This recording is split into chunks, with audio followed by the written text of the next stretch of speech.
মঙ্গলবার বিকেল ৫টা কক্সবাজার সাগর তীরে ২০২৪-এর শেষ আলো ছড়াচ্ছে আগুন রাঙা সূর্য। গোধূলি রং মেখে আস্তে আস্তে করে বিলীন হচ্ছে শীতের শান্ত সাগরে। সবার নজর সূর্যের দিকে। কেউ বালিয়াড়ির বুকে এঁকে দিচ্ছে বিদায় ২০২৪, স্বাগত ২০২৫। আবার কেউ কেউ মুঠোফোনে বন্দী করছেন মুহূর্ত।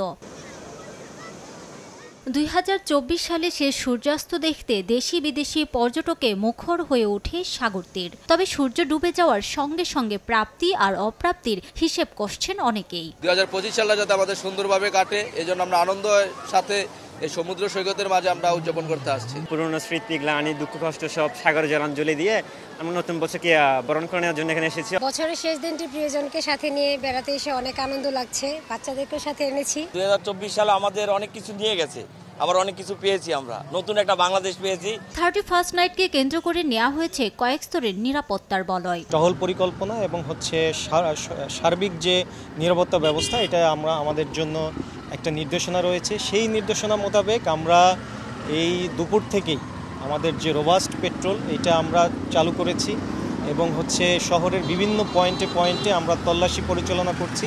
নতুন বছরের নতুন প্রত্যাশা নিয়ে পুরানোকে বিদায় জানাতে পতেঙ্গা সমুদ্র সৈকতেও ছিল দর্শনার্থীর সমাগম।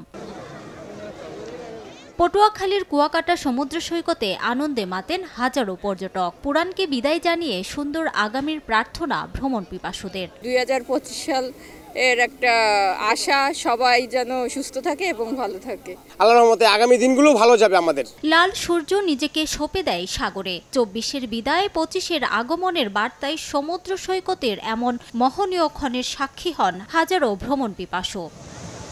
রিমু সিদ্দিক, সময় সংবাদ।